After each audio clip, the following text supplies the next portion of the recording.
If you're looking for a new way to support the podcast, check out Dubby.gg, an energy supplement company trying to make a difference. There, you can use code SIDEMISSION for 10% off your order. Thank you to Dubby for sponsoring this episode, and we hope you enjoy.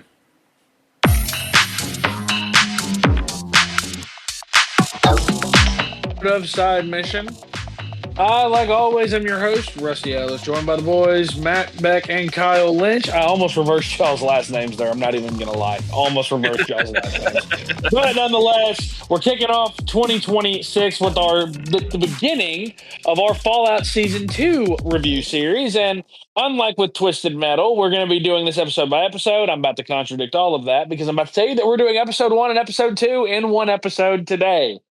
And the reason for that, as we've kind of talked about, boys, is that, well, these first two episodes were kind of just nothing episodes. I hate to say it, but this season has gotten off to a considerably weaker start than season 1 did. And Kyle, I know you're the big Fallout guy. You were, I think, of the three of us, we all loved season 1 of Fallout. I think you were the biggest fan of the three of us of it. I don't know quite what these first two episodes, I don't know quite what the biggest issue is, but it just feels like it's a lot of setup without really setting anything up. I feel like that's the best way I can describe it. Yeah, I honestly think that the first season's biggest strength was that it was just taking elements from the game, but not any one specific game, and this one is very much about New Vegas. Obviously, it wasn't going to be any of the New Vegas storylines from the game, but that's where most of the critiques from the season are probably going to come from, is the people who are comparing it directly to the game that it's taking most of its inspiration from. And I think that it is unfortunate that, I mean, even 3 episodes in, we still haven't made it to New Vegas. That's part of the whole problem with they're not really having anything happen in these first 2 episodes. But that one scene with the ghoul was pretty badass. I can't lie. He kicked ass in that first episode. Yes, I thought the opening 2 scenes in the first episode were the high points of the episode. I thought the flashback with Robert House was really good. I like that. It set him up kind of as the big bad that, to be honest, in the 2 episodes that we're talking about, we don't see anything else hardly at all of him. And then the where we catch up with Lucy and the ghoul, where they've set this kind of trap for these raiders that have captured the ghoul. It's one of those where, Matt, I think we talked about it. It felt like that the budget for that scene felt like more than the budget for the entire first season because the effects were really impressive. Yeah, I mean, they for sure completely get the gunplay when it comes to Fallout. Like, that whole entire scene just felt like a cutscene from the game. Like, I loved every moment of it. Just the way Lucy was able to utilize, the high ground and everything like that. And I also like the fact that we officially got Dogmeat as a character with the ghoul and with Lucy.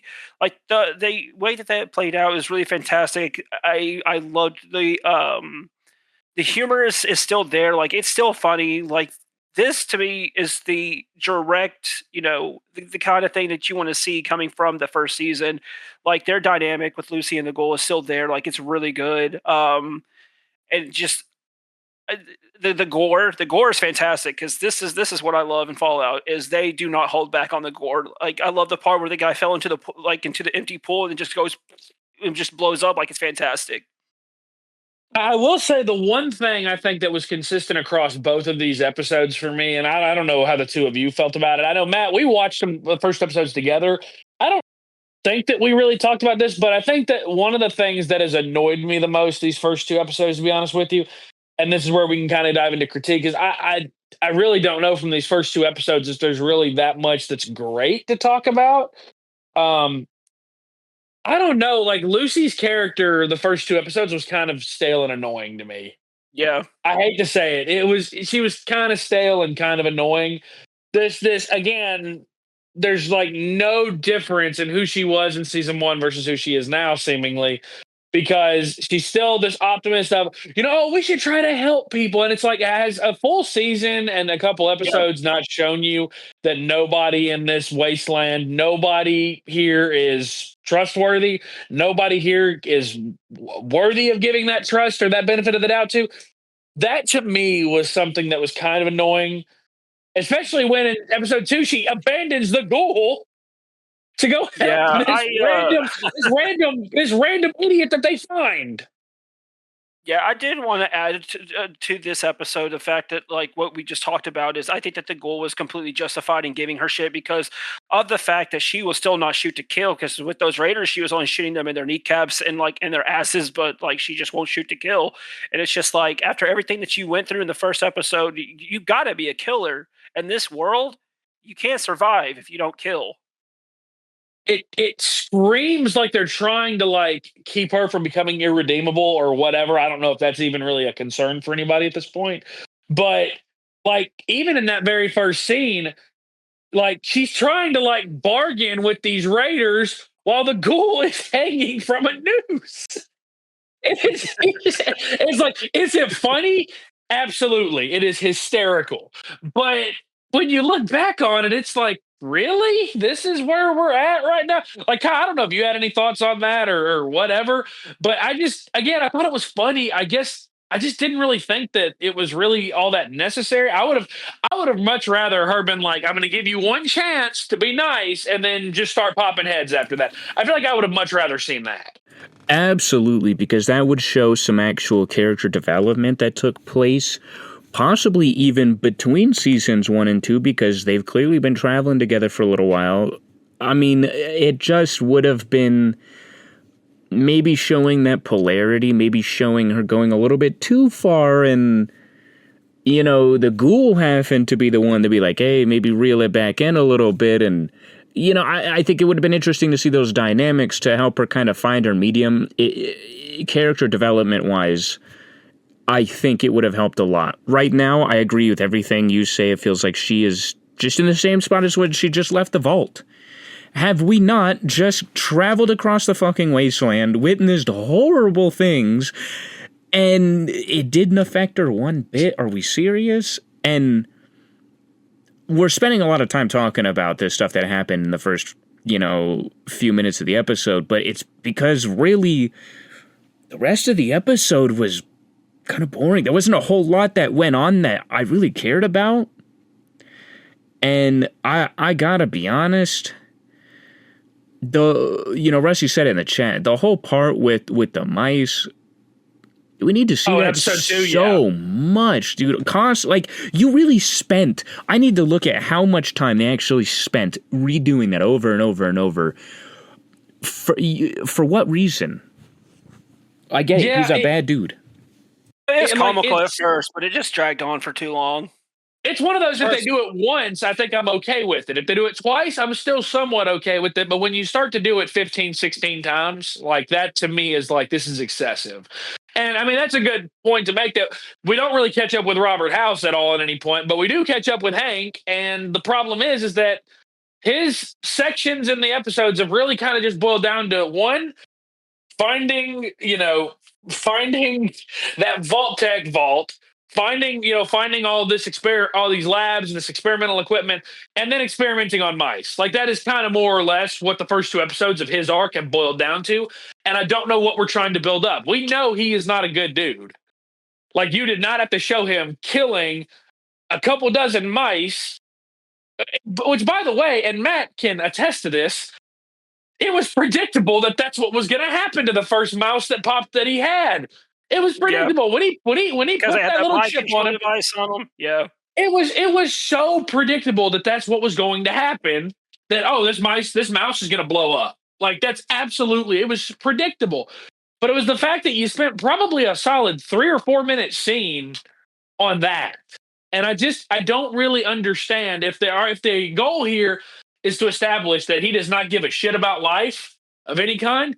Cool, you did that, but I feel like you could have done that with significantly less of that. It just felt excessive. And it doesn't help that when you get to episode 2, I felt like the only really interesting part of that episode was the stuff with the Brotherhood. I felt like the Brotherhood of Steel sections where, they get all the leaders from the different brotherhoods together and they're like, hey, we're going to go to war with the Commonwealth. Like that to me was interesting. To me, that was interesting. Seeing Maximus again and seeing kind of where his character is now, which by the way, I like where his character is now, much more compared to Lucy. Like that to me was actually interesting. And I felt like the rest of that episode was just overshadowed by dumb, pointless shit that didn't have to happen.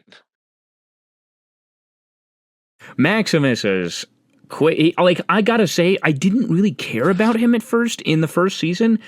Quickly grew to like him, and now I think he might be the most interesting character to see where he goes, because you can see him actually having character development.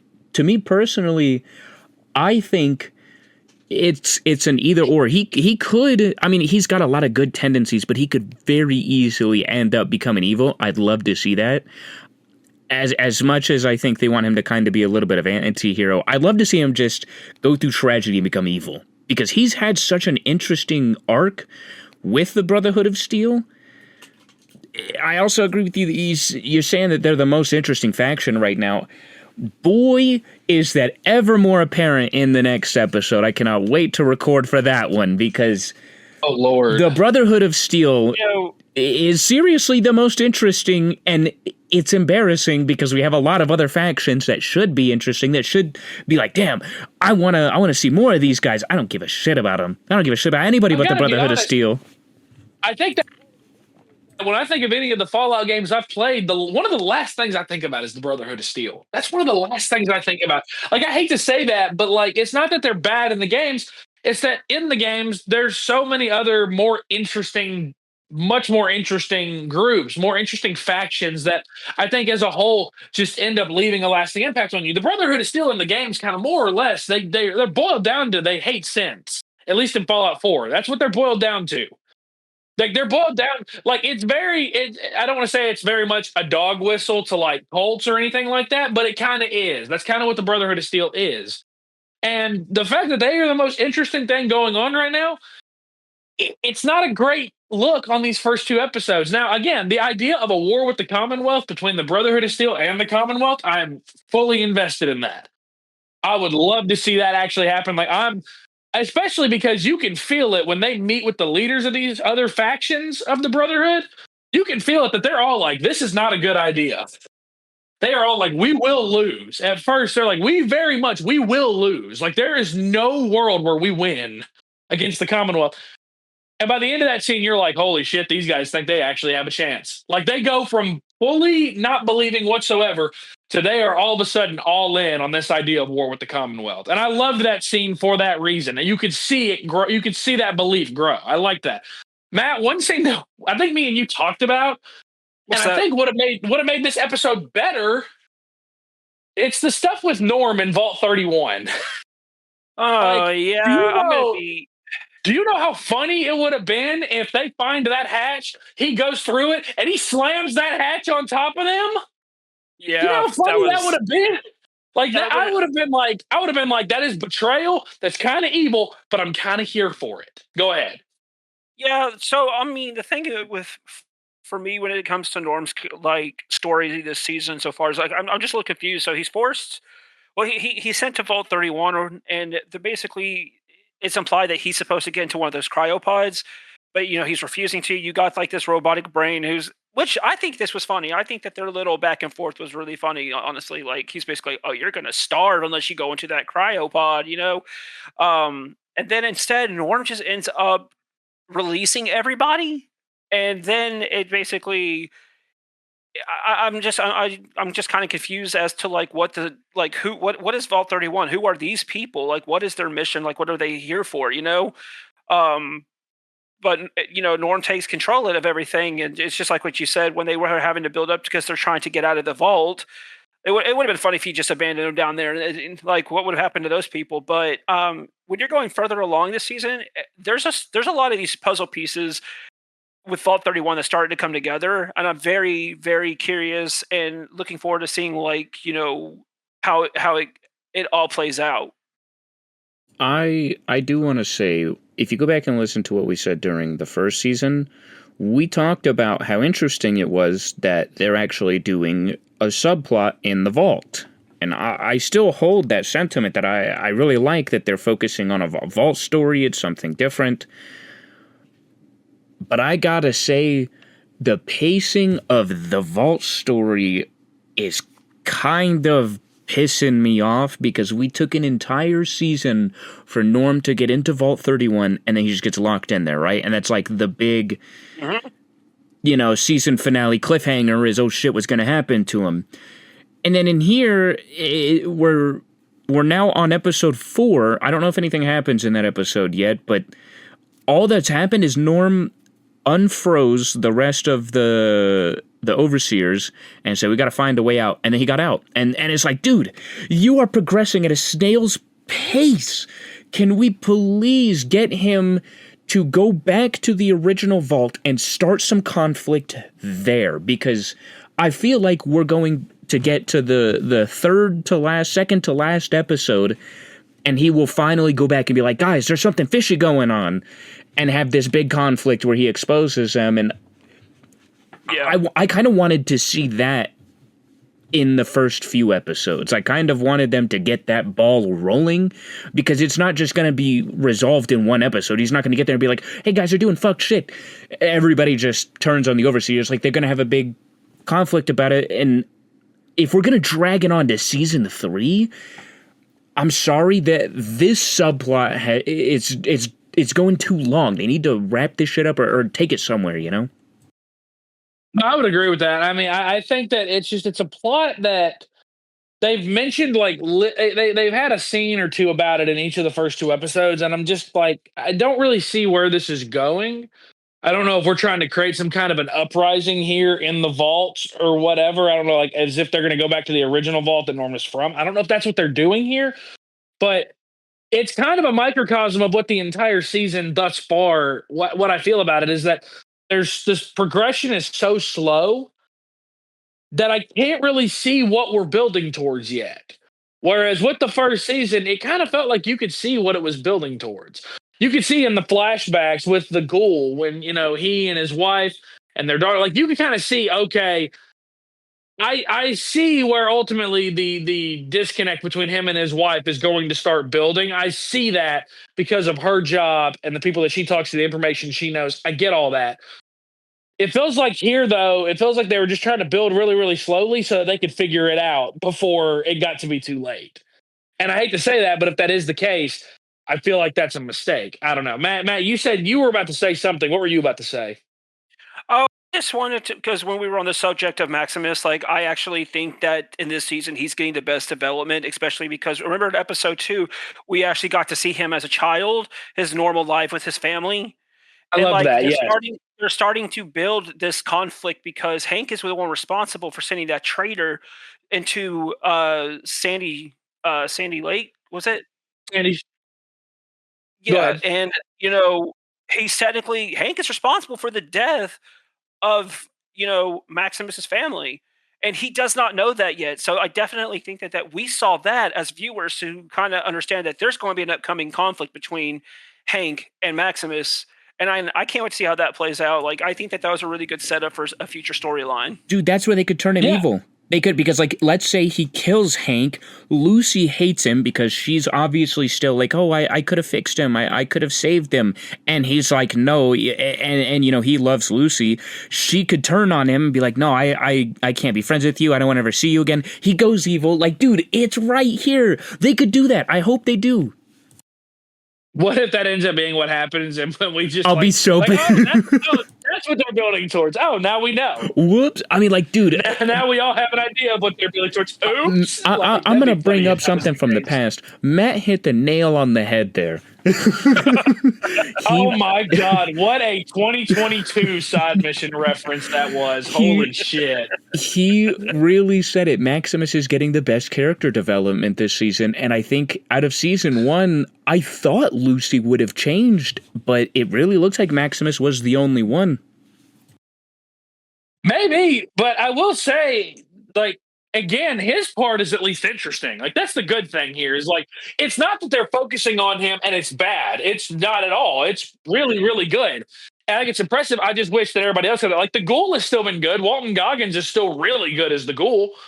But I think the issue there with that story arc is not him. The issue with that story arc is Lucy. And I think that Ella Purnell is doing her best. I think the writing is not very good so far. So hopefully that picks up.